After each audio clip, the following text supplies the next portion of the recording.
So today I'm going to talk about, and hopefully you will too, just about the Hap Shawl in general. It's a very informal, I don't have a ton of things to say about it because there isn't a ton of things to say about it, um, but so we'll have kind of an informal talk today. And then I believe the next WAL School chat will be next Saturday. So Wednesday night will be just a knitting only questions and answers if you have them, and chit chat night. And then next Saturday we'll have another yarn session, is the way I believe it's supposed to go.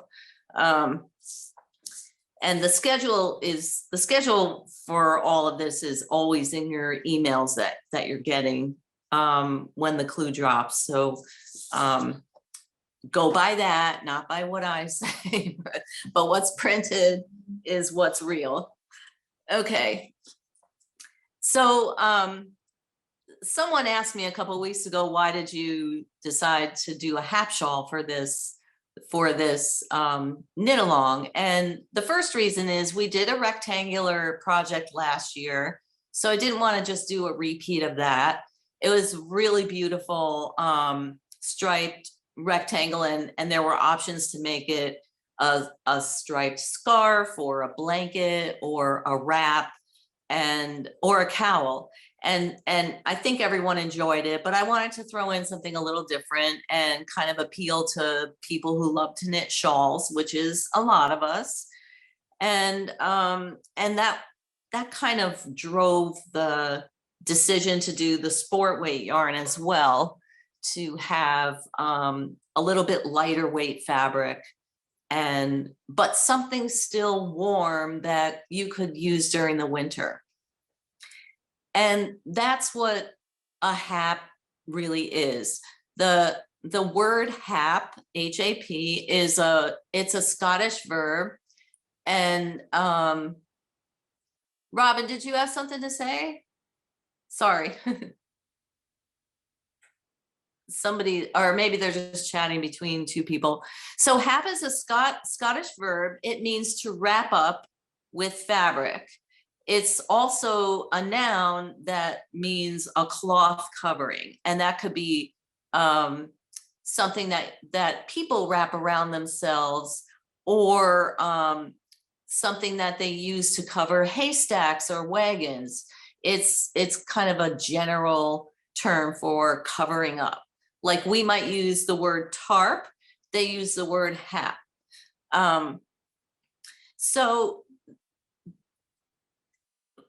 Years ago, when I started being interested in this type of shawl, first of all, this was before, probably my first hap that I made was in the late 80s or early 90s. So it was well before the internet was a twinkle in anyone's eye in terms of knitters, or before the Ravelry people probably were even born.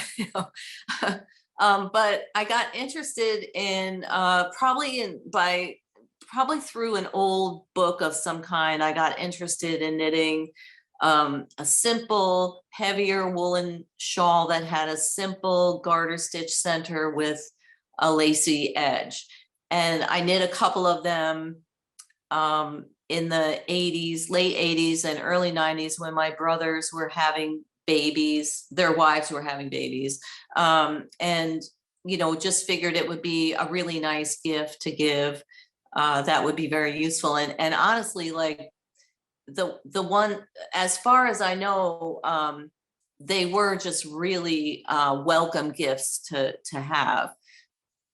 So in general, in terms of a shawl, a hap shawl, it's usually a warmer, heavier fabric than a lacy one, and it usually has a large plain center, most often garter stitch, although sometimes it might have a little pattern to it. And I'm talking in terms of traditional haps. And then the edge or the hem, which is often maybe 6 to 8 inches deep, will be a version of the old shale lace pattern, which is a wavy, up and down wavy pattern that's very traditional in Scottish knitting and has multiple variations, some of them even bordering on a chevron more than a wave. But the reference within the pattern is that it's a reference to the sea that surrounds Scotland and the wavy patterns that are created when water washes up on the shore. And there are many versions of exactly the same pattern. The stitch count of the repeat, is generally 17 stitches, although once in a while you see an 18 stitch one. And it consists of a concentrated number of decreases that are offset by a concentrated number of yarn overs, so that the yarn over areas spread out and the decrease areas form an upward curve, and it makes a wavy edge. It just kind of naturally does. And then many hap shawls have a knit-on edging in addition to that, that allow the far edges of the shawl to be very, very stretchy, almost infinitely stretchy. So it can be stretched out quite large. And the piece, traditionally the piece is a square piece. It is usually very large, like 5 to 6 feet in across, so that it can be folded over and used as an outerwear piece. It can be folded over and worn over the head and the shoulders and tied at the waist when people go out to work outside, or they're traveling by foot or by wagon from town to town, which, just to something that can be securely worn throughout the day to shut out the cold wind and weather as people go about their daily chores outside. And wool, especially natural wool that has been raised and shorn and hand spun kind of locally, those kind of wools have a lot of natural grease that also help the garment to resist water and to keep them clean and to resist wear as well. So long ago, before circular needles were invented, which are a fairly recent invention, I think they kind of came into general use after World War II. So they weren't used widely around the world until probably at least the 50s or 60s, when people only had straight needles or those long double points, which were commonly used for larger circular garments. The way that the hap would be constructed would be that the large square in the center would be knit first in one piece, often or usually from the corner of one diamond to the opposite corner. So it would be knit in a diamond shape because that would allow the increases on the edge could be worked as just a yarn over. So much like the knitted dishcloths are constructed, that the diamond shaped ones, the center of the hap would be worked that way. And then the edges would be picked up all the way around and worked on double points all the way around. And when I say double points, I'm talking about the long, like 12-inch ones. And sometimes, at least in books that I have, old books that I have, they would be constructed in so that instead of actually being worked in a circle, the edges of one side of the diamond would be picked up and worked outward. And then the edge of another side would be picked up and worked outward. And the corners would be seamed where the miter was at the corner. So the panel of lace would actually be 4 separate pieces of lace along the side that would be seamed up at the corners. And then at the very edge, it would all be knitted off with a knit-on edging. And you can kind of see how that would work better as a construction strategy with the needles that were available. Another way to do it would be to work around in a circle, but you'd have to constantly be switching DPNs all the way around. And some people, I guess, did do that. That was sort of an evolution into that method. And then once circular needles became available, the whole process changed a little bit so that the whole shawl could be worked from the center outward. And that's kind of the modern construction that lots of people use now. Still, some people use the kind of semi-traditional construction where they build a shawl by knitting a square first and then adding on around the edges. So there are different ways to make a hap shawl, and I like to use the kind of most modern method, which is to start at the center and work outwards. The triangle version of the hap is also, it is a traditional version. It's called a half hap, and that's just many people would make those to wear, not necessarily when they're going to be working in the fields, but maybe they would wear them to church or on market days when they wanted something a little better, a little that they kept a little nicer and a little more lightweight to wear over a little bit nicer dress. You know, if they didn't have to be doing hard work in the cold weather. Or it might be something they just wear in the house when they don't need to be so warm. The hap shawl generally was always made with local wool, like I said, often homespun wool, and that contributed to the tradition of it being kind of a heavier garment. The wool might be spun, you know, since it was less silky, it might not be combed fiber, it might just be quickly carded and more quickly spun at home so that it gave a little more weight. The hap is kind of contrasted in Scottish culture by the Shetland lace shawl, which is made with very fine cobweb spun yarn, and it's lacy all over.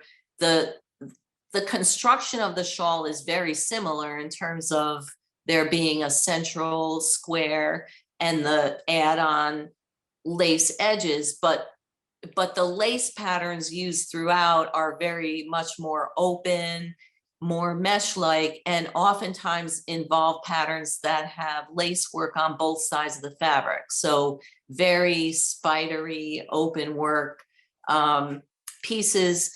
The result being a very silky, very fine shawl that, you know, quote, you could pass through a wedding ring.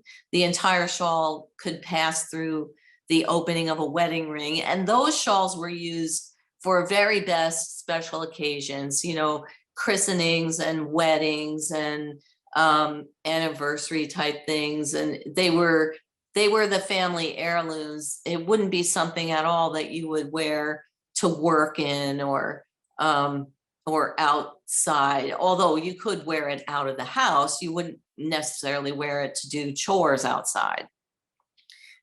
So the other thing about a hap that's kind of traditional is that the center is knit with the main color and the outer patterns are knit oftentimes in a variety. They can be knit solid to match the main square, but oftentimes they involve some striping of different colors. And that might be the same yarn in different colors or a slightly different yarn in different colors.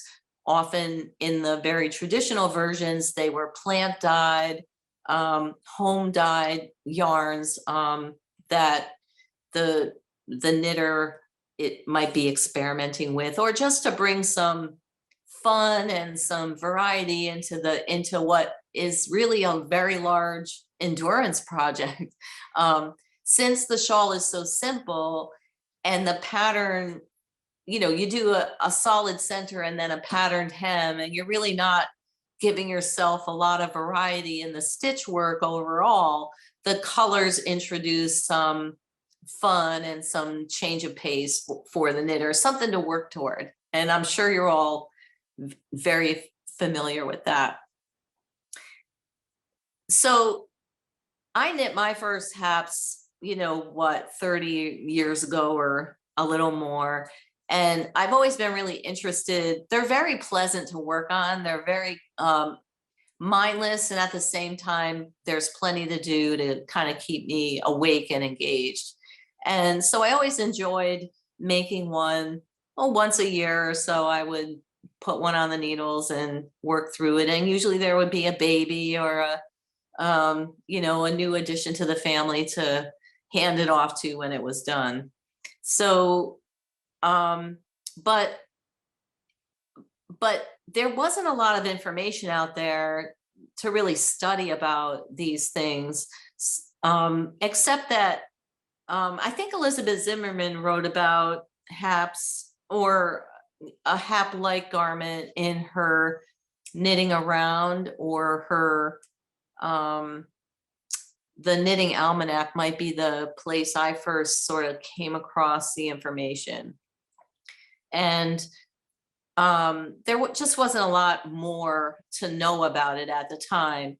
Then in recent years, recent to us, more and more people are interested in what's happening in Shetland and the traditions of Shetland knitters and Shetland culture, the culture that exists around Shetland wool. And so now we're starting to have more kind of scholarly research available about things like hap shawls.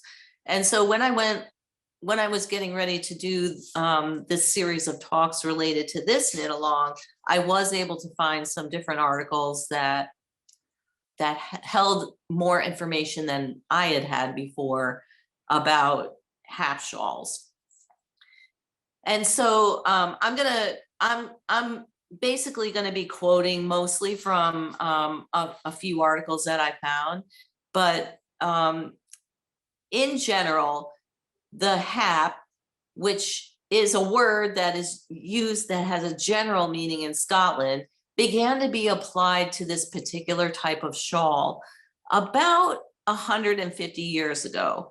The hap is understood now in Shetland to refer to this type of shawl. And it refers to a large, often blanket-sized, kind of utilitarian wrap that came into common use by women of the Shetland and Northern Scottish Islands about 150 years ago.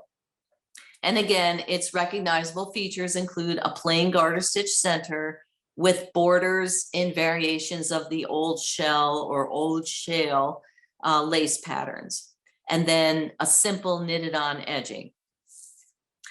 The traditional hats, like I said, were knit flat with the center first, and then each of the border in separate pieces that were sewn together at the corners, and the edging was knit on to finish.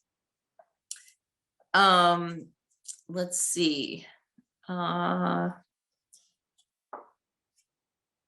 told you about the choice of wool is usually heavier, either heavier lace or fingering yarn or even sport weight. And that's really a matter of the size of the overall shawl. If you're knitting a shawl that you intend to be, 6 feet square, even sport weight yarn might just be too heavy. You might want to stick to something more like fingering or lightweight, or heavyweight lace to give it the sturdiness that you want, but not to have it end up being 3 pounds of wool. Let's see.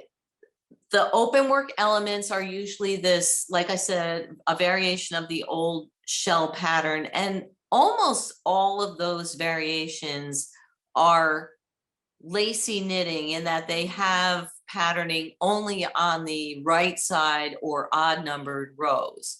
So your wrong side rows are going to be worked entirely in knit or purl.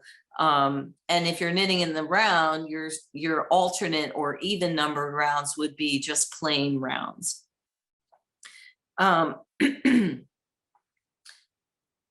Let's see.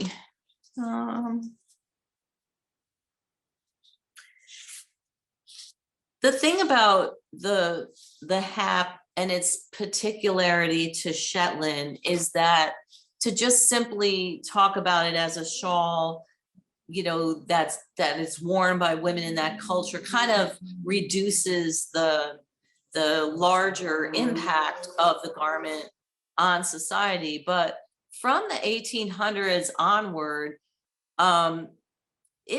the hap was a mainstay for island women to knit because first of all, it had a lot of meaning to them personally because, like I said, they would often raise the sheep, shear them, card the wool, and then spin it into the yarn used in these pieces. And so even if they were just keeping it within the family, it was a piece that was worn a lot. It was mended when it, you know, when it showed a hole or got a tear in it, it was mended. And they often last for decades and decades, even when used quite heavily. These are pieces like I have done myself that you can easily knit for other people, and they will keep them within their families as well. So it kind of helps sustain I don't know, a tradition of warmth and covering throughout the family, but also Shetland women turned to making these garments as a source of income during the period from the mid 1800s to the mid 1900s. So they have come to symbolize kind of a part of the native fabric, the fabric of the culture. And even when the use of hand knit garments overall has kind of waxed and waned, the hap has enjoyed periods of renewed interest, you know, among hand knitters and among consumers as well. Unfortunately, I was not able to find a good group of photographs available in the what I want to say, that I can share. There are lots and lots of photographs of haps online that if you Google hap shawl, you'll find hundreds, but I couldn't find any in the you know, that are common use. I want to say the eminent domain, but that's not correct. But the one that we used on our postcard, our original postcard and our kind of banner for our knit along is one of the very few that is available for free use, and it shows women dressing hap shawls in Lerwick, which is a city in Shetland. And you can see these. So what women do, it's kind of a community thing they did. I don't know if they still do it commonly, but they would get together and wash their shawls and stretch them on these huge frames that had nails all around the edge. And you would hang the tips of the knitted edging on the nails and stretch the shawls as they dried. And you would do this every spring and put them away then until the weather got cold again. And you can see in that photograph that they're all very similar in that they have plain centers and stripy edges. I'm not showing a photograph, Robin. It's on our website, on the store website. You can see it. and while the shawls are knit in wools of different colors, you can see that the patterning is all very similar, with just different width of stripes and different use of dark and light yarns. And so each one can be a little bit different from the others. Let's see. Some of the Shetland inspired designers that are that have, you know, multiple Hap Shawl patterns available include Elizabeth Johnson, Kate Davies, who lives in Scotland, Hazel Tyndall, Gudrun Johnson, Donna Smith, Ella Gordon, and of course other less known designers are all bringing this kind of heritage of Hap Shawls forward with the renewed interest in knitting in general in the last 20 years. Teaching workshops, publishing books and patterns, and even designing lines of yarn for the purpose of creating your own Hap Shawl. Kate Davies actually has a really good blog article on her website. I'm going to quote some of the highlights from it that I thought were interesting. Kate Davies is a knitwear designer, but also a textile scholar. And so her ability to research kind of deeper history about different textile forms and subjects of interest to knitters is a little more advanced than my own. And so this was very interesting to me to turn to. She actually has written a book about Hap Shawls and shows within the book not so much the traditional Hap Shawl. I think there may be one pattern that is very traditional in the book, but how you can take the idea of making a Hap Shawl and modernize it. And so she has a whole series of patterns that are heavier weight, colorful, everyday type of shawls that you can knit. And in her mind, they all fall within the auspices of being Hap Shawls. So let's see, what she says is that from the 14th century on, the word hap crops up frequently in a wide variety of northern texts, its usage ranging from the quotidian, the practice of crops in the cold ground, the repair of a thatched roof, to the somber, the wrapping of a corpse or the burying of a secret.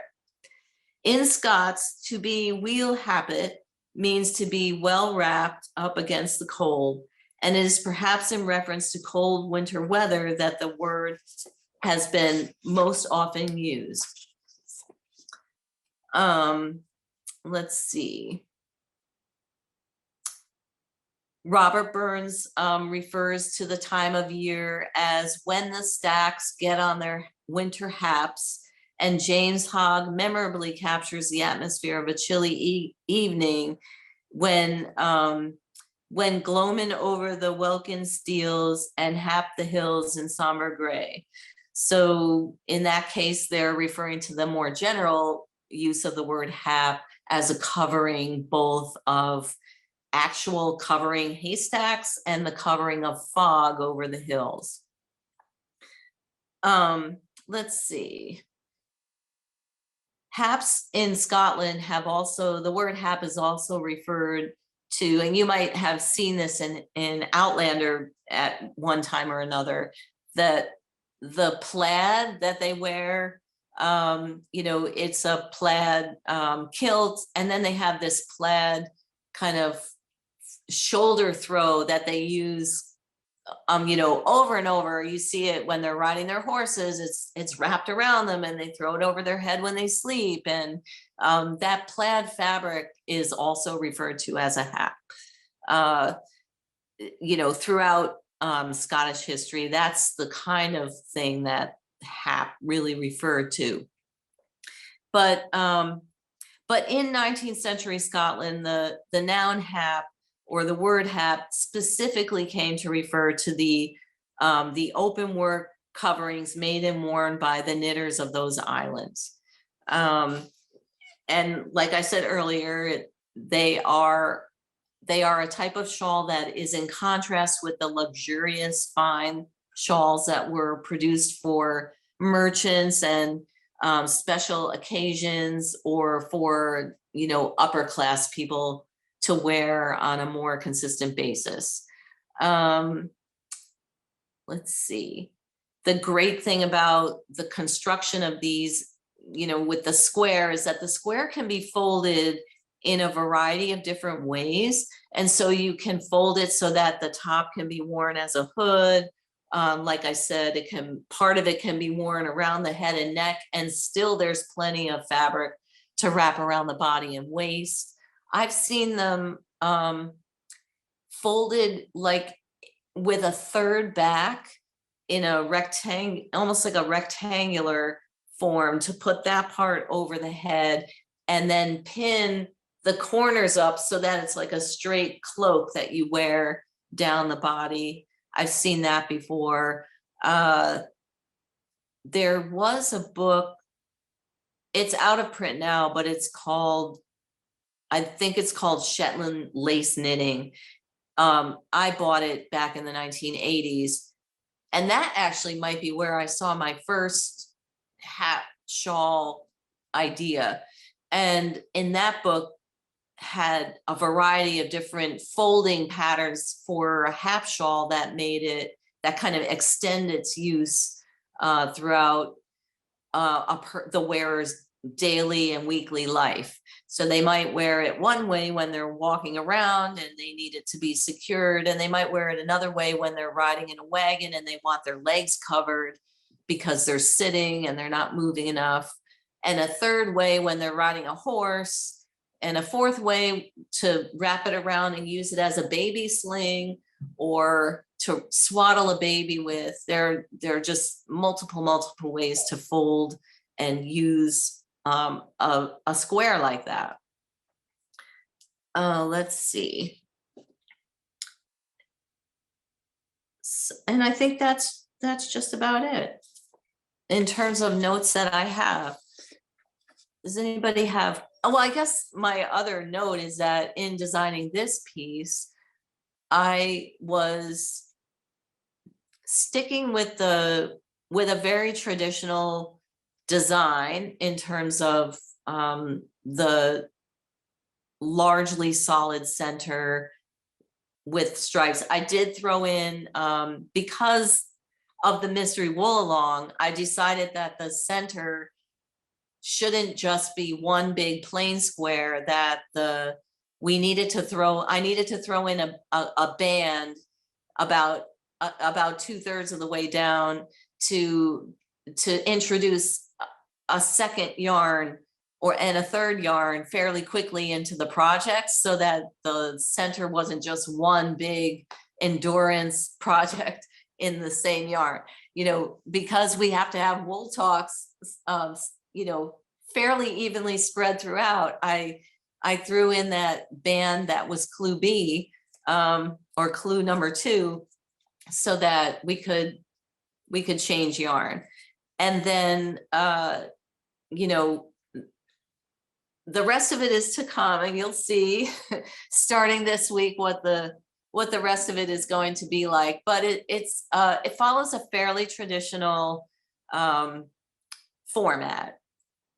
The colors will change more quickly from clue number 3 through clue number 5, and you'll have a lot more variety going on, you know, from there.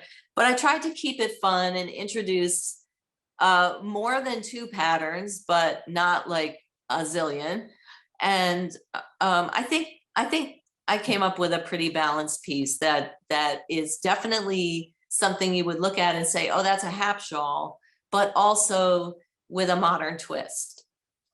And I enjoyed knitting it. I really enjoyed knitting this piece from beginning to end, and I hope everybody else does too. Any questions about the Hap Shawl design or the format or anything like that? I mean, hopefully I could answer any questions. I'll try. Susan? I am thoroughly enjoying the knitting of, I have to say. And with some people running so low on A, is it used again after clue 2? No, you'll be done with it. Yeah. Okay, just wanted to double check on that. Yeah. Yeah. I don't think I'm going to have any problem at all, but just double checking. Thank you. Yeah. And again, people really do use yarn at a wide variety of rates. I think it's a good sign that the people knitting the squares seem to have plenty of yarn left, yarn A left, those that have gotten that far. Because you're using as much yarn as the square uses the same amount of yarn as the triangle, so it shouldn't be different. But as with other projects, I always notice that continental knitters tend to use more yarn than throwers, and just in general tend to knit looser. So that could be why. Some of them, tend to run out of yarn more quickly or get low on yarn more quickly. Anybody else have a question? Audrey? Yeah, I have a question. I'm making the square version, but I'm also interested in making a triangular one. And if I just do the upgrade for the yarn and get another set, because well, first off, I'm in love with the yarn. I absolutely loved the Jacob. It's really nice. I'm using, I guess it's called Wensleydale. I'm behind. I'm only on color B. But if I do that, is the triangular pattern going to be included in the final rendition, the way we did a final rendition with the actual name Waggle Dance for the they're two separate patterns, because with all the different color changes and the fact that one is knit back and forth and one is knit circularly, they will be two different patterns. But they won't be $27. They'll be just a regular pattern price. So if I order then I'll just order a late version of the Joining the Mystery Wool Along. Yeah, you can, if you were ordering it up. So if you ordered did you order the single kit to get started? I ordered a square kit to get started. Okay, so you got the square. If you ordered an upgrade, you would get another pattern with that. So when we devised the upgrade, we assumed that most people getting the upgrade would be upgrading from the triangle to the square. So the square download is included with the upgrade purchase. But we could reverse yours. If you just write to us, we can just gift you the, if you want to do it that way and just buy the upgrade, we'll be happy to make sure you get the triangle instead of the square. Okay, thank you. That was it. And we could just do that in your Ravelry account or something. Sure. Yeah, just let David know that what you're doing. Right. I think somebody else did the same thing. We've had a couple of. Right. I'm in love. I know everybody, it's nice to have color every so often, but I just so appreciate the natural wools, and I love how I don't have to worry about washing them if the water's too hot or not too hot, and am I going to lose the dye or not lose the dye. I love how they feel. So for me, this is a no-brainer. Yeah, I know. The natural colors are just, they're soulful. They are ever appealing. I don't get tired of the combinations that they make. No. And one of my big disappointments over the years with knitting with dyed yarns is that they do, and especially hand dyed yarns, they do lose their color. It changes, it, you know, gets bleached out or whatever over time. If, like me, you really wear your sweaters and garments, they're gonna lose their color after a few washings, and it's disappointing when that happens. Yeah. So I wanted to just thank you for all you do with the yarn too. And Oh, you're welcome. yeah, and I'll do my ordering at a certain point, not this minute. It's fine. Yeah. Audrey. Yeah. Yes. Hi, this is Christy. How are you? Hi. I'm doing well. Good. I am not going to end up making the Hap Shawl, and I bought the triangle, and so I have everything, including, and I'll get more clues. So I have 2 clues for the triangle pattern, and then I would, if you chose to purchase it from me at a deep discount, I will. I'm sorry, Anne, I don't mean to be, underselling you or something like that. But I'd be happy to do this for Audrey, and I would email you the rest of the clues as I got them. Would you be interested? Oh, sure I would. Okay. Definitely. So why don't we talk, what's your Ravelry name? Do you have one? I do, but let me just give Okay, you can my you phone number. Let me just give you my phone post it number. on the chat? Just post it on the chat. So we're not doing this right now on our. Right. I'm going to post my phone number so you can text me or call me. Great, right. thanks. Christy. All Thank right. you. Mhm. Bye, everyone.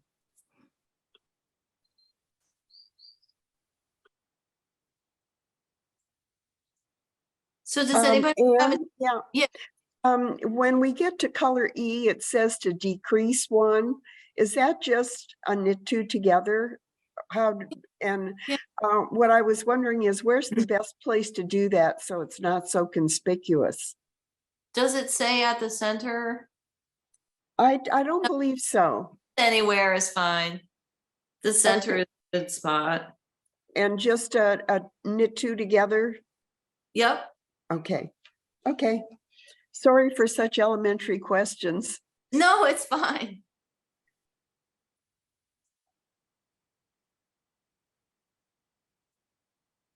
And I guess while I still have my voice on, I also want to thank you. I really am enjoying this. Oh, I'm and glad. learning so much. I've knitted for many, many years, but it was always just buy a pattern and read the instructions and do the best I could before the internet came along. And now I'm learning a lot of the special techniques that makes your work look better. And Yeah. I'm really enjoying that. Is this your first knit along with us? Yes, yes. Oh, yeah, it's I so just met you at the Twisted River. And so I'm still having trouble. Today I'm using my daughter who is visiting us today.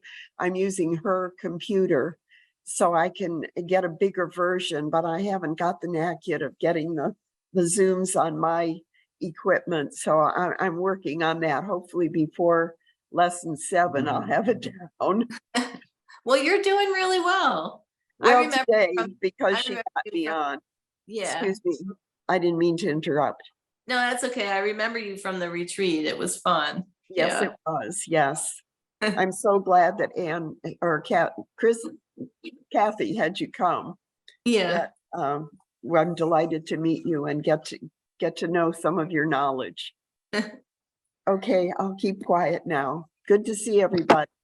Well, it's so fun to see you. Marilyn's your name, right? Yes, and I remember you from the retreat, Audrey, right? Yeah, It's at nice dinner. to have our names right here by the pictures. I'll finally remember everybody.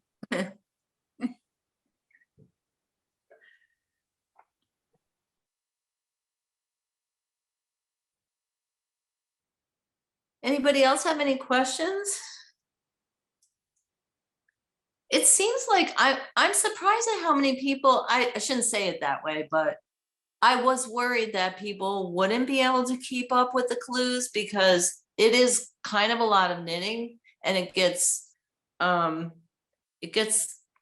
know, more as you go, but really everyone seems to be keeping up pretty well with the knitting, or at least they're happy with how much knitting they're doing. So, Geeka, you have a question? I do. Mine's a sort of a practical question. I was so sorry to miss the first two Zoom sessions. And I can't find the video for this last Wednesday. Is it posted already and I'm just not seeing it? As far as I know, probably not for this past Wednesday. The first one went up. Yes. It takes Michelle a little bit of time to get them edited because they're so long. Okay. Okay, cool. And I was actually surprised how much time we spent on Wednesday night talking about Wensleydale. It was pretty cool. Yeah, I'm looking forward to that. And I just wanted to make sure I hadn't missed it because it seemed like the first video came out pretty quickly. So I hope she doesn't edit it too much because it was good. It's worth the time for sure. She usually just edits out, stuff we don't care about. She definitely said she was keeping in like some of the Q&A and but when we're talking about our dogs and stuff. I don't know. I like that stuff too. I know I do too, but they're I'm like, not even a dog person and I like the I conversations know. about it. I know. So thanks. And I agree with everybody else. I'm really enjoying this. So Ann, that's what I was trying to do. I was trying to answer Geeka in the Oh, chat box. And okay. how does she know I'm like talking to somebody else? Like, how can she see me? It pops up. Yeah. So that's what I was trying to type and I was like, can she hear the noises that it's making? So sorry I interrupted. No, I thought you were asking me a question or trying to say something to me. So all's well.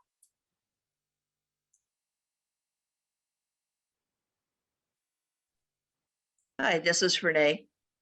Hi, Renee. I'm just starting the project now and did the cast on and going back and forth. Is much of it initially in garter stitch then? Correct. Okay, so I'm doing it right. Yeah, the whole first part is in the whole first clue is in garter stitch, except for the last 4 rows, I think. Okay, great. Thanks. You're welcome. Yeah, because it's a half shawl, it is traditional in that way that the center is largely a plain garter stitch fabric.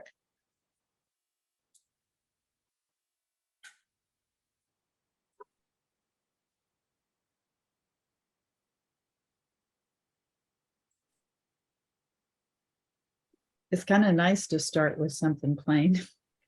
I know, especially with all the wool chats and stuff like that. And all the patterns are really simple. I don't think there's anything, difficult here. I mean, you might have to do some counting. Yeah, I found the lace to be very easy to keep aligned. I didn't even use any markers or anything for it. So yeah, it has its own natural marking spots because of the shapes in it. And that makes sense because this kind of knitting, these kind of projects were done really completely without patterns.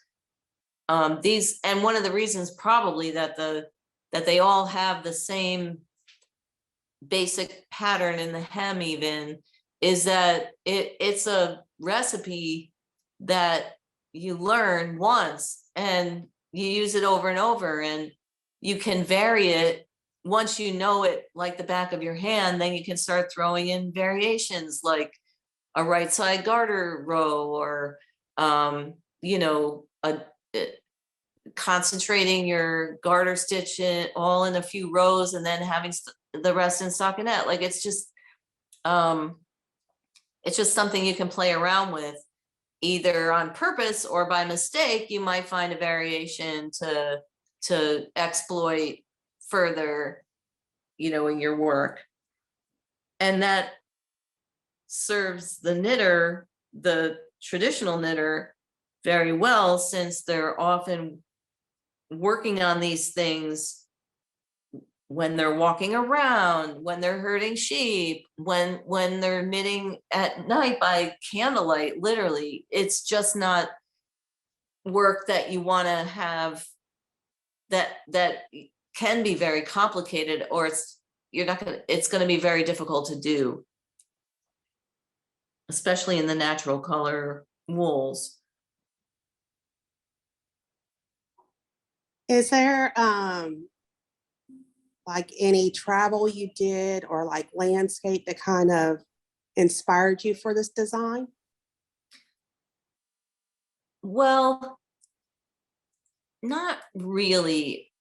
The inspiration for putting the colors together and choosing the patterns in it were more to keep it traditional and to throw in a couple pops of like a modern element, more architecturally than related to travel. To be like completely honest, I feel like I haven't been out of my house since COVID started. like literally, we don't, I mean, just because of circumstances in our life, we are constrained to home 90% of the time. The only travel I've done in the last like 4 years is to go to wool shows where there's more wool. It's basically taking our shop and putting it somewhere else for a weekend, you know. It's very hard for us to get away from home right now. And so I have done lots of traveling in the past, and in my mind, I have tons of landscape to draw from. But when you said that, it kind of like shook me for a second, because I was like, wow, no. I wish. Really, one of the dreams of my life is to go to Shetland, or anywhere, but I would love to go to Shetland. I would love to go to Northern Europe and explore, you know, places that have a really deep knitting tradition. In fact, it's so funny. One of my goals in becoming a knitwear, you know, professional, and really like making a career for myself as a knitter, was so that I could work into my career kind of a epic journey to go from one kind of country to another for a year or more, to really look at and talk to people who knit and research and all of that. And I still haven't done it. But it's something I've always wanted to do, is kind of travel the knitting trade routes, or whatever you know you can think of them as. It'd be even cooler to do it on a ship, but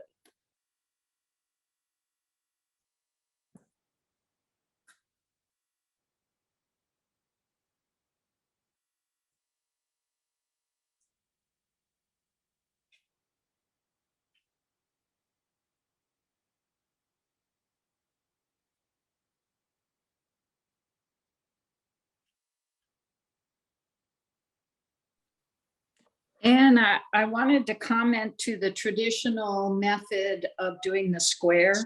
uh-huh.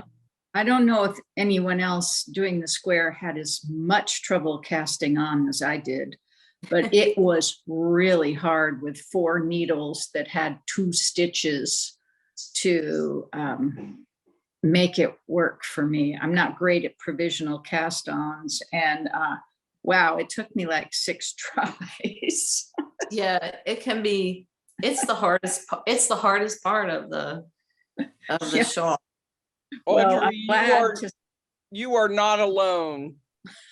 I had my mishap multiple times. I think I was up to about 6. I don't know if you were on last week, but last Saturday I said I put my yarn in timeout, and it wasn't until Wednesday that I took it out again, and it was a challenge to get started.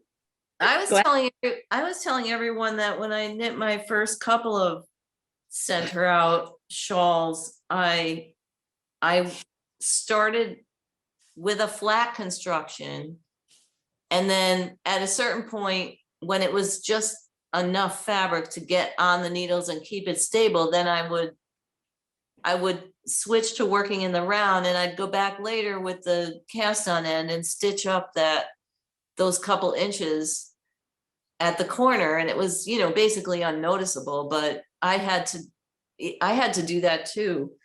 It's not that easy. Well, I'm glad to hear that it's not just maybe having butterfingers or something. Oh, not Yeah. at all. It's just, there's a lot going on there. So Donna, how far are you now? I think I'm 50 stitches on each needle.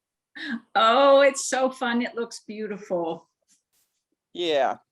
Yeah, once I got it onto a circular, when I had enough stitches to get it on a circular, it's been much easier. But I took Julie's advice and used wooden needles, double points that were a little shorter. I took Catherine's advice, and for like the first 6, 7 rounds, I only used 3 needles. And then I used different color stitch markers so that I knew what was my first needle, second needle, third needle, and fourth needle. So finally, after about 8 rounds, it started to look like something. The center is just a teeny bit wonky where that provisional is, but I'm ascribing to that crap will block right out when it's time to wash it. Well, and when you go back, pull it all together, you're gonna draw it all up tight, so. Right. Yeah. Well, it's funny because I came up with the idea of 3 needles to help me. I wish I'd thought of shorter ones. Yeah, I found putting it all on on a table when I started made a world of difference. I had better control over all the fiddliness by just being on top of a table. Yeah, I was in a fairy line doing it on my lap over a steering wheel. It was not ideal. No. Well, I decided to do this on 2 circulars. And so I was able to join it right after the cast on. And even then it was difficult. So, yeah, I mean, once you get going, you're going. But I think I started over about 6 times too.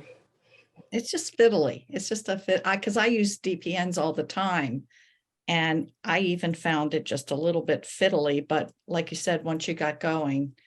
Yeah, I gave away all my DPNs at least a decade ago. I just hated them. And I used to fly a lot. And if you drop a DPN on a plane, you're done. You're not going to knit anymore. And so I was commuting to work on mass transit, ditto on the DPNs. So I just started using 2 circulars a long time ago, and I found it much more user friendly. So, I mean, I'm doing this even now. I got 2 circulars going here, so which means I have a lot of needles hanging around, but they're always connected and I cannot lose a needle. So it works for me.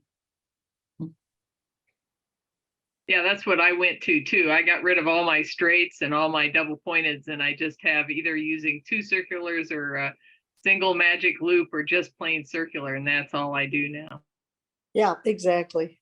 I do everything on a circular needle, even if it's back and forth, because I can't lose a needle. So, and I do drop things a lot. I was wondering if anybody experimented with using, instead of a provisional cast on, one of the cast ons that you use when you do a toe up sock. I didn't have time to play with that, but I thought it might have been a little more user friendly. You could, and you could even do, I mean, there wouldn't be any reason not to do like a tiny tab cast on. So, you know, I mean, that wouldn't be the end of the world or anything. It's like I said, the whole idea of the shawl is a recipe. So you know, you can, once you master the idea, the concept, you can start fiddling with the construction of it a little bit. So I don't know if anyone knows what a tab cast on is, but it's where you knit a little rectangle or square and you pick up around the edge. So so you would be into your, I'm sorry. Well, I don't know about you, but it definitely would be the end of the world if we got a stitch wrong. And then everybody's problems would be over.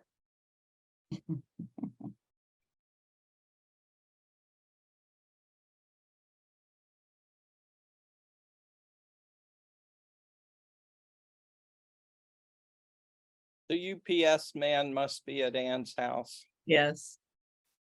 Well, I'm just hoping, I'm sitting on my 3-season porch. It's supposed to start raining here in St. Paul. But that means my dog is constantly on the lookout for squirrels and rabbits. At which she will go berserk.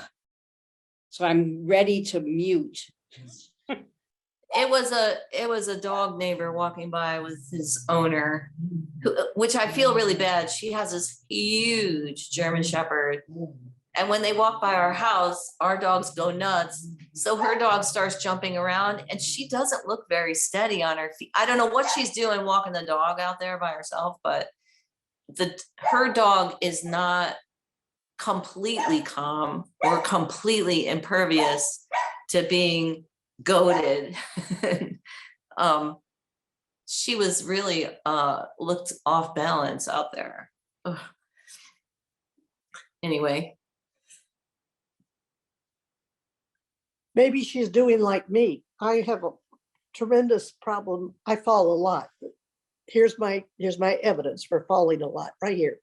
And I walk the dog anyway because it's part of my rehab trying to get better. I'm sure it is, but I feel so bad because she always walks by our house. I mean, it's guaranteed that she'll run into a problem in front of our house, but she still walks by here. And we have streets in every direction, but we also have dogs in every direction. So I don't know. But perhaps she's very good with this and likes the walk, and it's Yeah. all part of her normal exercise and I'm working with her assuming- dog. Yeah, I'm assuming that she knows what she's doing. But when I looked out, she was like teetering on one foot and like she was gonna fall over, and you know, I don't think that's okay. Back before I was like this, I used to hike in mountains. That was my favorite sports activity. And so I have a walking stick that I've used for years. And so when I walk Lewis, I just totter along with my walking stick and it helps keep me up. So I don't know if there's a polite way to suggest a walking stick, but it really does help when you don't have good balance. I don't know this person. She started walking by here a few weeks ago. Her dog is just amazingly beautiful, but very large.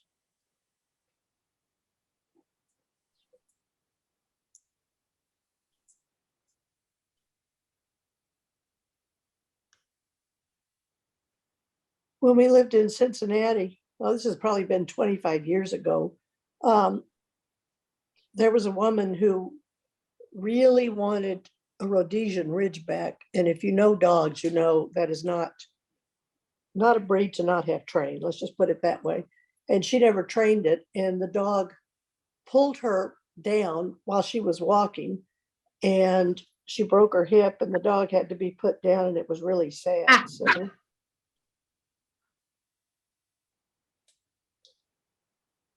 Our pound picked up a Basenji the other day,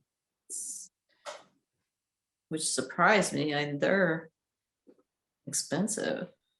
They're also possible to train. Yeah. I have a friend that has two and has had two at a time for years now, several iterations. And when she was looking for training schools on the first one, they were actually training schools that would not accept Basenjis and group classes.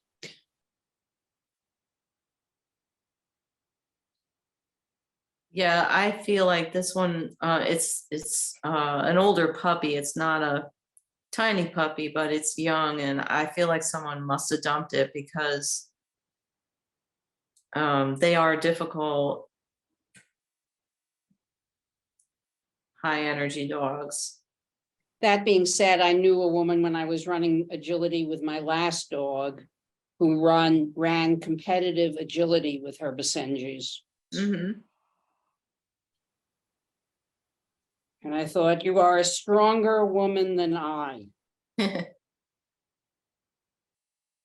Yeah, it's just like our Erin. She was basically abandoned by her previous owners, and she's just a really high energy mix of several types of working dogs, and she just needs a job every minute of the day.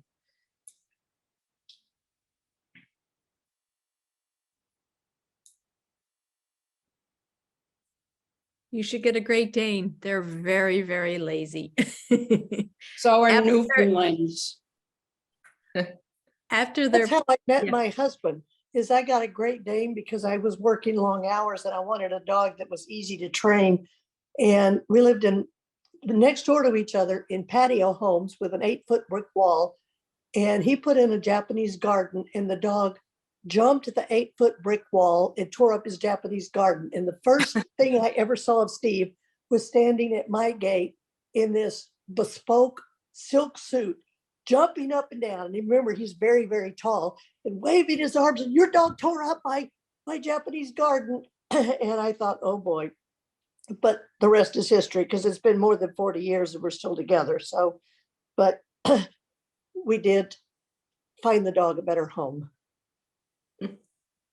So Erin is very trainable, though. I mean, she's smart as a whip. She lives to like learn something new and do what I say. She just has a lot of energy, so she has a lot to say all the time too. She's not belligerent or resistant. She really is like a great dog that needs to be tamed. that's like living with a Jack Russell. They have definite opinions on everything, and they can be trained, and they love to be praised. But at the same time, somebody's got to be in charge, and it's not going to be the dog. So, but they're a lot of fun too, and incredibly affectionate. She has a lot of Russell Terrier in her, along with cattle dog and border collie and Australian shepherd. So that's just like, I'm sorry, that's just a lot of working dog in one package. Yeah. It's kind of fun though when they want to work, because you can really train them so well. Oh yeah. It's so fun if you have the time and you like doing it. It's and I do what I can, in terms of like obedience and playful things at home and stuff. I wish I had time to take her to agility because she would love it, but she's also fear aggressive, so we won't be doing that for a while till she shows a more complete ability to get along with other dogs instantly. You know, like you can't introduce her to a room full of dogs yet. But she's getting there. She's doing better.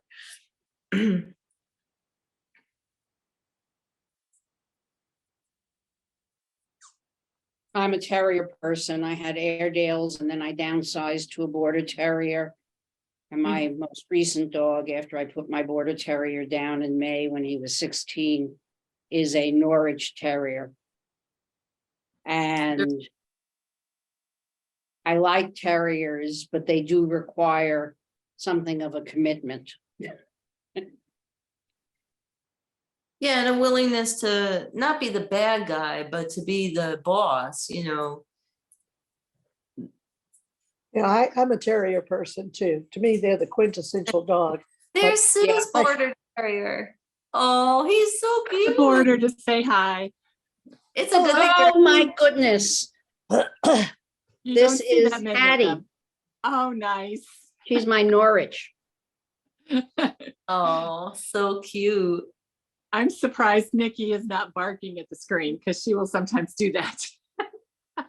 Well, I just thought you might like to see another border because you don't see them very often. No, and when I lost Toby, who is my heart dog, I knew I didn't want a puppy. So I basically put out feelers with anyone I knew that might know someone in the small terrier community. And Hattie showed up. She was 3.5. Very cool. Well, this is Nikki. She's a grand champion, but she's retired. So she's a delight. So cute. She's just, I would steal her. She's so cute. She's very, very calm and incredibly well trained, and I can't take credit for either one. So I know they're completely different dogs, but she reminds me so much of Cardigan, like her chill aspect. It just reminds me of Cardigan. She's so comfortable. And Hattie is very, very calm unless she sees a squirrel or a rabbit. yes, And then she becomes a killing machine. yes, squirrels are not our friends. No, at full voice. Terrier. Yeah, that's funny. I'll let her go back to her nap. Girly girl. I would show you my Westie right now, but he's laying on the floor sound asleep. And he is really good and really calm, unless there's a squirrel, a bird, someone knocks at the door, someone rings the doorbell. Or someone opens the refrigerator. No, he really doesn't go for that. But the pantry where his food is, he knows right where that's at. If I open the cheese drawer on the refrigerator and not any other drawer, even though there are a couple other ones, but the cheese drawer in particular, they leap. They leap to their feet.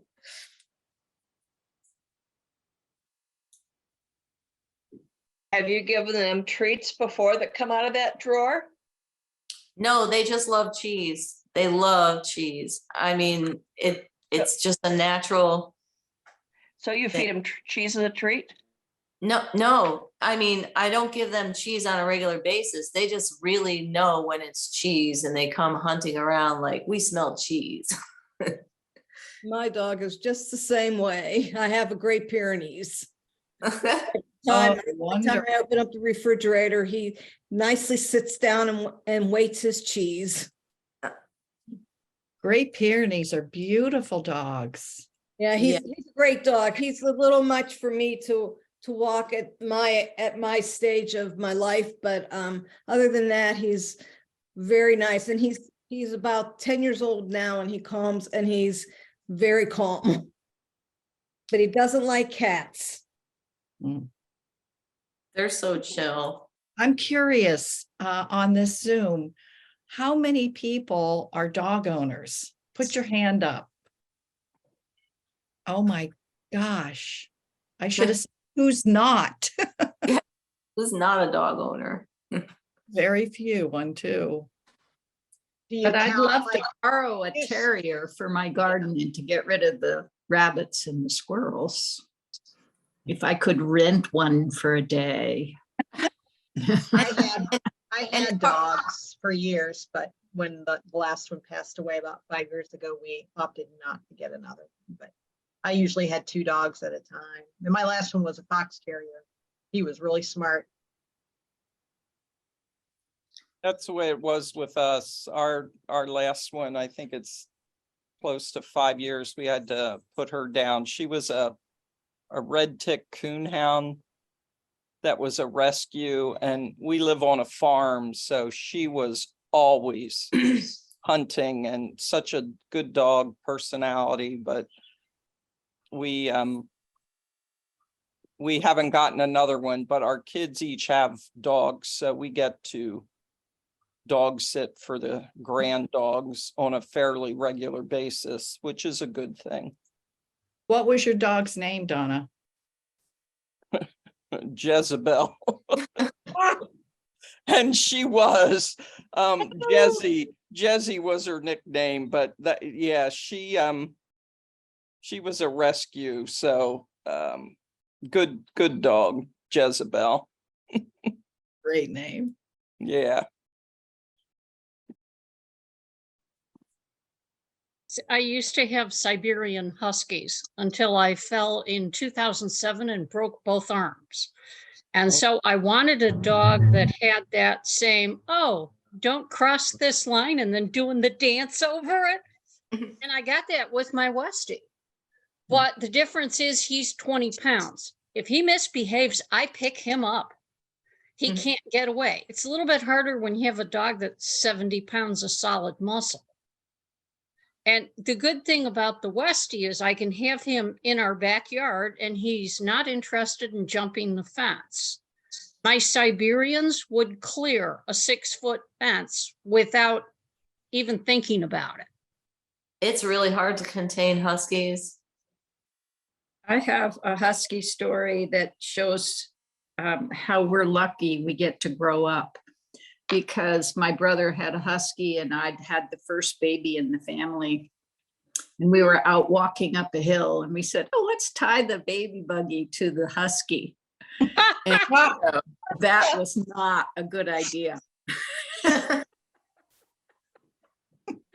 Okay, that's well, my nephew had Huskies that he was raising, and he had to put in a 10-foot fence, and he tried digging a fence down 2 feet in the ground and finally he had to do 3 feet into the ground so that when he had them in their kennel, that they could stay there, because they could clear 8 foot, as you know, but they could also dig 2 feet down. Mm-hmm. Wow.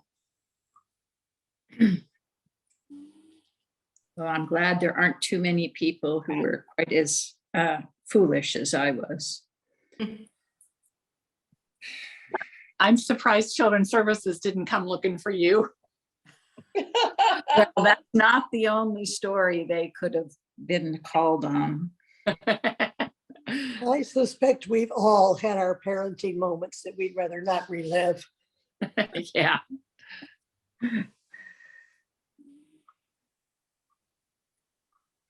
Well, I'm Renee, and we used to have dachshunds. We don't have doggies right now, and the traveling is a lot easier, but we really miss our doggies. And I've been kind of quiet on this call because I'm trying to do the setup for part B, and I get tricked out, and I'm taking out rows now. Excuse me. Our son has a rescue that he got from a dachshund place, and he had the DNA tested. That dog doesn't have a lick of dachshund in it, but she is the cutest little thing, and she certainly makes her presence known when she comes to visit. our daughter has a rescue that's a pit mix who is older and very good. And she is going to be a calendar girl. They had a fundraiser for, I think it's Pity's Love and Peace or something. And you made donations by your, with the dog's name. So Sasha is going to be a calendar girl on next year's calendar for this organization. So those are my two grand dogs.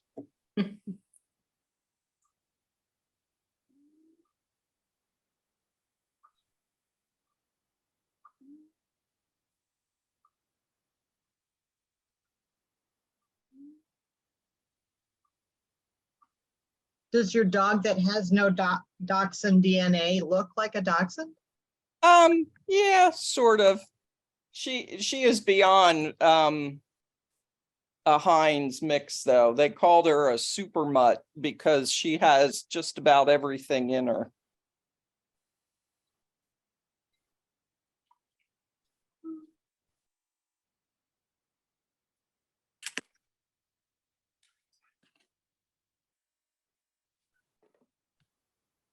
And I have a question.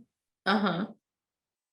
I know I got an email that said that Yarn A was available for sale, and I can't find the damn email. What are you calling it? I think it's just called Jacob Marl. Jacob Marl, okay. Yeah, like if you go on the website and search for Jacob, it should come up. I think British is part of it too.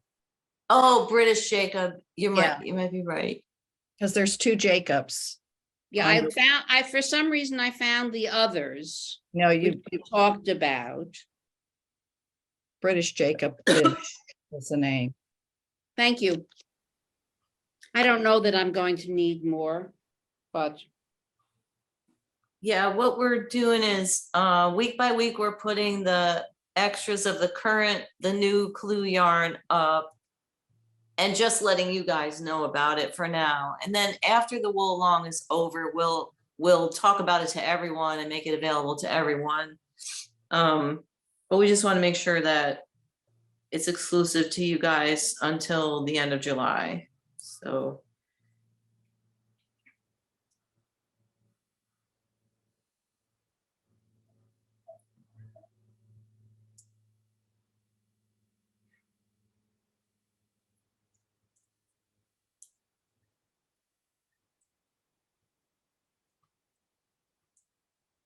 I came in late. I'm wondering what yarn you released today. What did you tell us about today? I didn't talk about yarn today. I talked about the Hap Shawl today. So we had a new yarn on Wednesday. Oh, okay. And that was that's the Wensleydale. Okay. And the wool school session for that is being edited and should be up by sometime, maybe by the time the clue drops. I think that might be Michelle's strategy, is getting it up.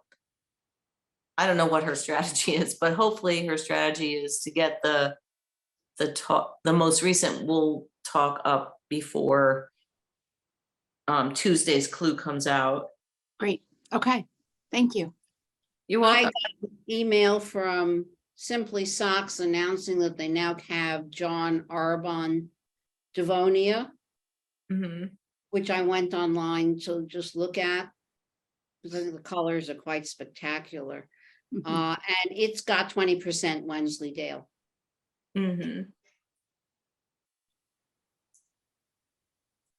Yeah, it's a nice strong wool.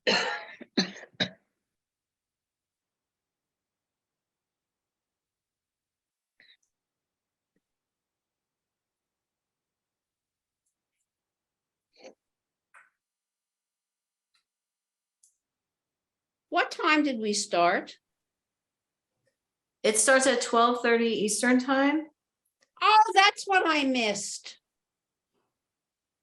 Oh, I've got it in I'm central. I thought it's Hap Talk. What Hap Talk? Okay, I will have to watch the recording. Yeah, we start at 12:30 Eastern on Saturday and then 6 o'clock on Wednesday evening. Yeah, no, I just did not make the time conversion. Oh, sorry. Oh, that's not your fault.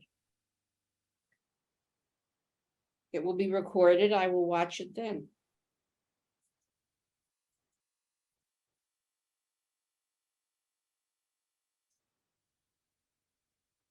I am so glad that I signed up for this after the Twisted River retreat. Oh, good. But every single year, Marie Green does a 4-day knit along with the sweater. I have done it all 6 years so far, and I'm signed up to do it this year. And the pattern drops Friday. So I'm going to have a hard time keeping up after this because I've got to get that sweater made. Now, what group does that? It is Marie Green, who is a Oh. designer out in Oregon. Yeah, I know who she is. Yeah. I didn't hear what you said the first time around. Well, when I heard about the story, I thought that was just such a fun concept. And I got hooked on doing this. And it's just so much fun, but it's like, okay, now I need to retire. So I have more time to knit. Good luck. That Thank would you. be the story of my life. Is I was at a building meeting. I live in a condo this past week, and everyone knew that I retired a year ago. They're like, "What are you doing with your time?" Sweaters. I am knitting. I love it. Yeah. I agree also. I just retired last year and enjoying my time knitting. I'm looking forward to it, but I can't quite get there. I was ready to retire about a year and a half before I actually did, but I had projects on the books that I wanted to see through, and it was COVID and I was working from home and I wasn't going anywhere anyway. So I just did the best choice for retirement, but there is not a day since I retired that I have not absolutely been delighted to be retired. There's no part of this I do not love.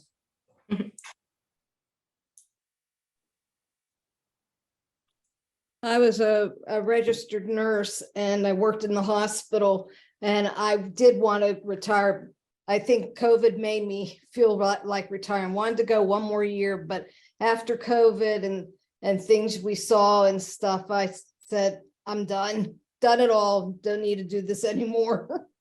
Yeah, one of my good knitting friends is she was an ICU nurse and COVID drove her out of it. She said, I just cannot do this anymore. Yeah. And I know the first time I saw my pulmonologist after their office reopened, he had a young medical student working with him and I asked him to leave the room. And I looked at him and I said, this is not patient to doctor. This is doctor to doctor. You look like hell. And he just started crying. He said it was so bad. He said, we didn't know what to do. He said, whatever we did, they died anyway. And I was very glad I was no longer seeing patients. But I had bad lung disease. So as soon as we knew what COVID was, I started working remotely and never went back. So, but it was awful for anybody in healthcare. It was bad for all of us, but if you had to work around it, it was, I don't think we can describe it. Not at all. Not at yeah. all. Yeah. I don't know how the younger nurses were able to deal with what they saw.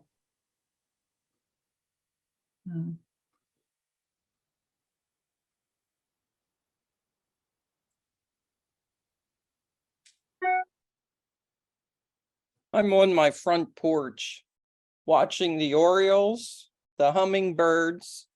A bluebird just came in and I saw a goldfinch earlier. This is delightful. Where do you live? I live in Pennsylvania. The Orioles like grape jelly. So we fill the feeders with grape jelly. I think we're on our 6th jar, 32-ounce jar of grape jelly. So far this season, they just gobble it.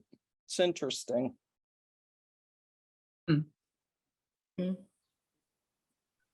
As I was sitting here, I saw an eagle come in for a landing because I have some straw in my garden and the eagles like that for their nests. Indeed. When we first came to Western Washington to look for where to live, we stayed on Whidbey Island, and we rented a house outside Lancaster, I think it is.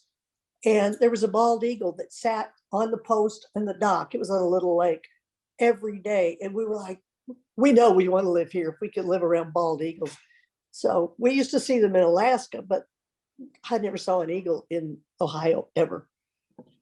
I see them all the time. I live near the Mississippi River.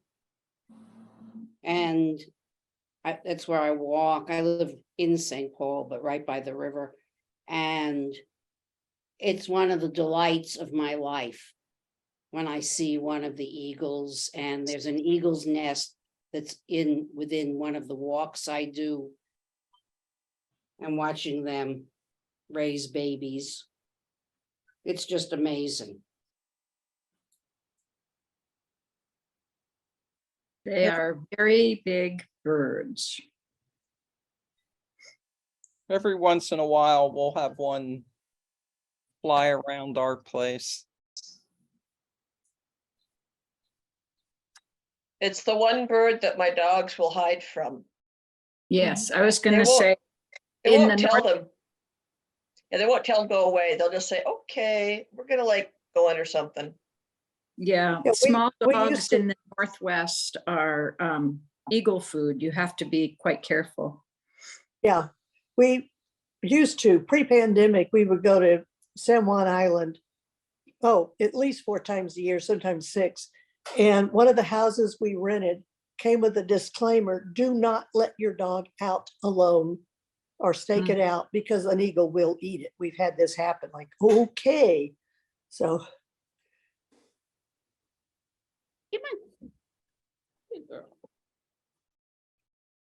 In Sitka, my aunt had lost a dog one time that way. And that was it. Always accompanying the dog with the dog on a leash. Wow.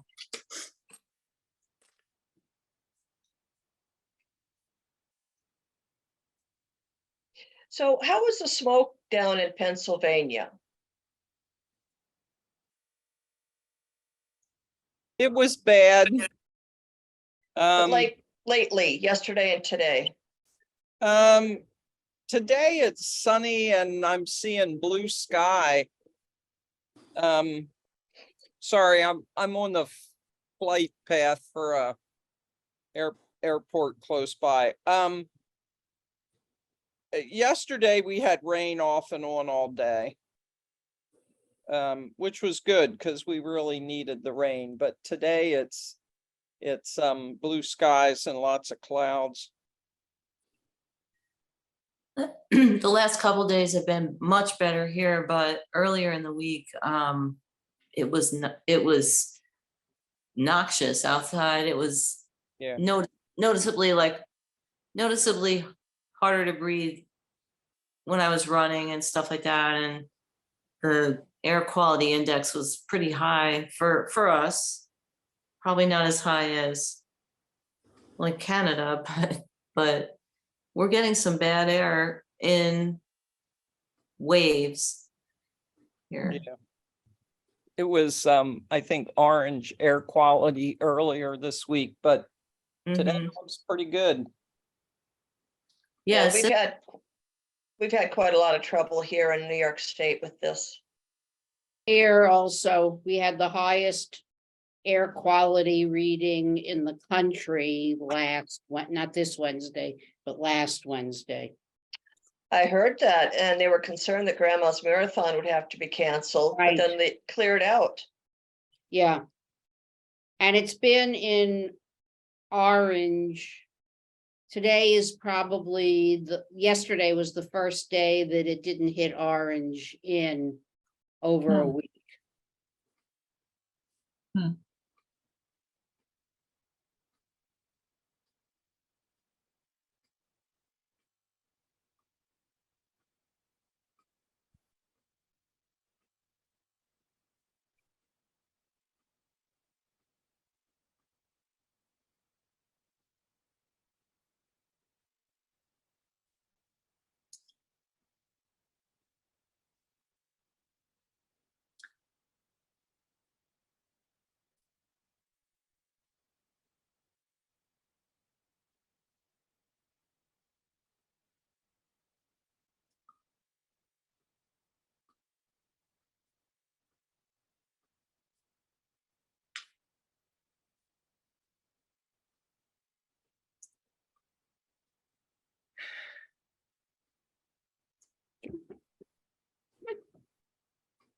There you go.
How many people are caught up now? Anybody?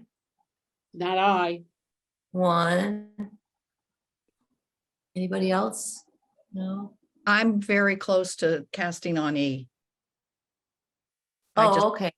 2 more ridges. I'm caught But- up as well. Like by Tuesday, Oh, yeah. probably a few more people will be. I'm just curious. It's good. it's good to have a sense of how much knitting is enough and how much is too much. And you guys are all knitting squares too, so. It is a lot of knitting. I'm glad that I've been playing nursemaid because I've been around a lot, so. Yeah. Yeah, I'm doing the hap and I can't imagine the amount of knitting that the square must take. But it's fast knitting. It's just increases, that's all. Yeah. Yes, it does. If you are doing a lot of like sitting and waiting or, watching TV together and stuff like that, it's definitely very doable for that kind of thing. Well timed, Dan. Thank you. Well, I'm doing the square and been extremely busy, and I'm just about to finish clue 1 and start clue 2.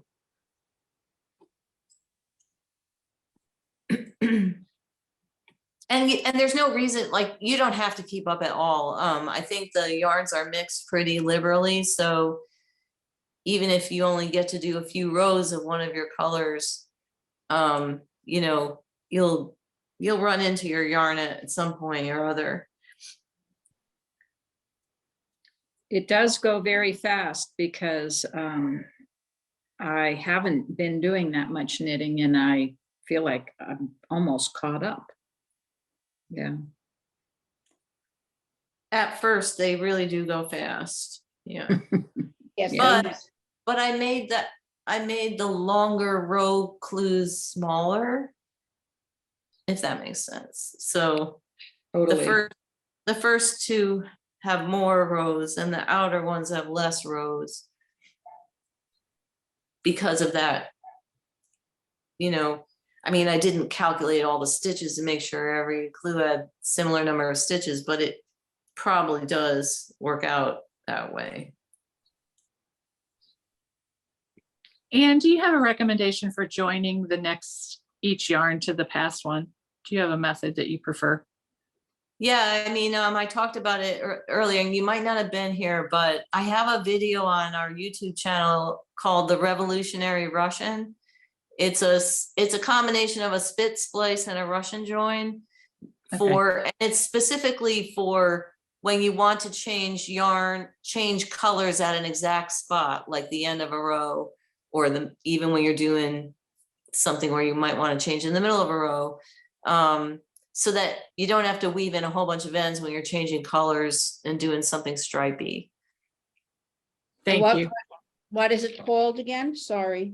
The Revolutionary Russian. Okay, thank you. And if anyone, for people who don't know, a Russian join is another kind of yarn join. It's a way of joining two yarns originally devised for yarns that are not spit spliceable. So yarns that are very silky and don't take a knot very well, that the knot even can come out.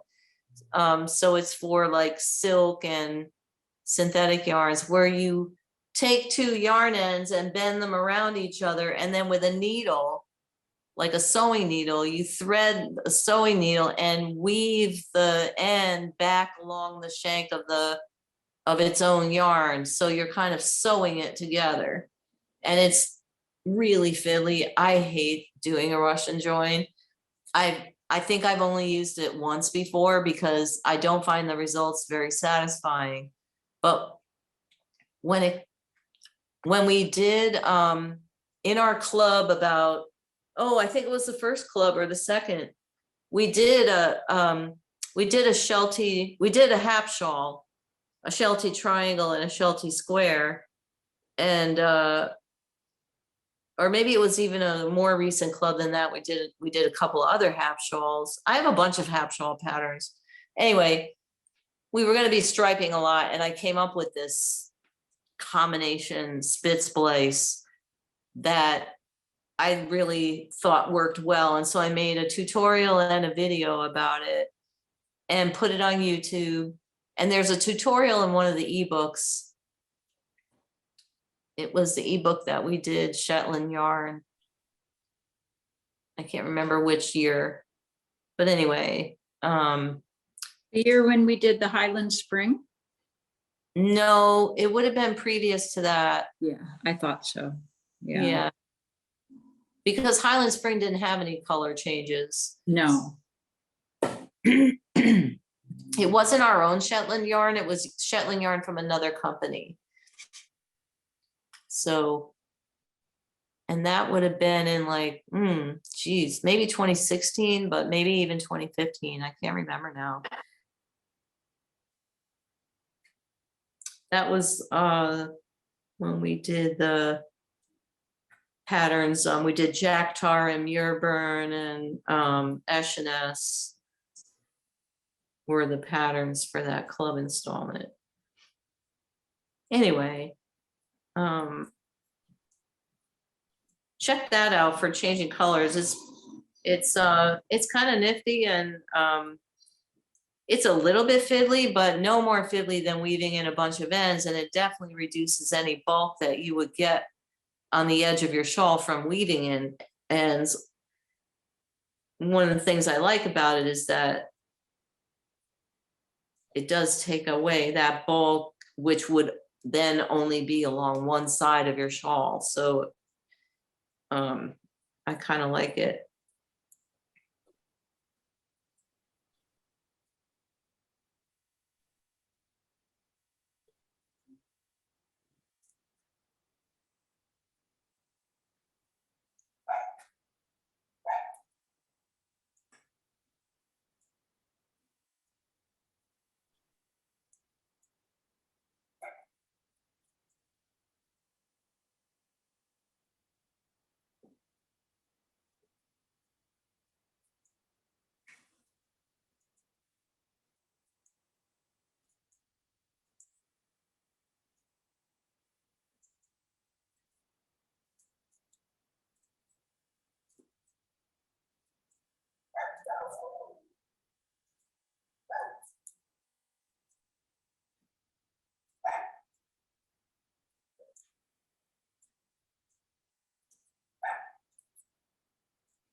I'm kind of grateful it's been so dreary for the last couple of days because I finally have some knitting time.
Somebody doesn't like how quiet it is.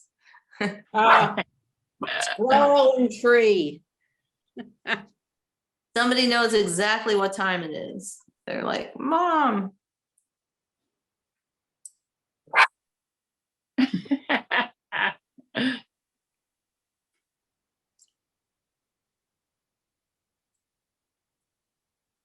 I've managed to train her to come to me fairly quickly if I tell her to leave it which stops the immediate barking, but does not solve the, I'll stand here for a minute and then I'm gonna go see if it's still there problem. Fortunately, squirrels tend to move.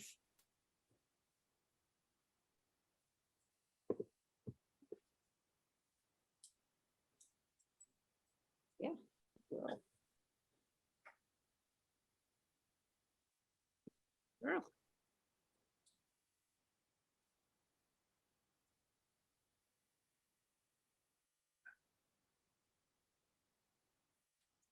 I'm gonna head out. Hope everybody has a good rest of your time today until we get together Wednesday. See you Wednesday, Donna. Okay, take care. Yeah, I think my time is up too, everyone. Bye, Same everyone. here Wednesday. Bye. See you See you Wednesday. all Wednesday. Well,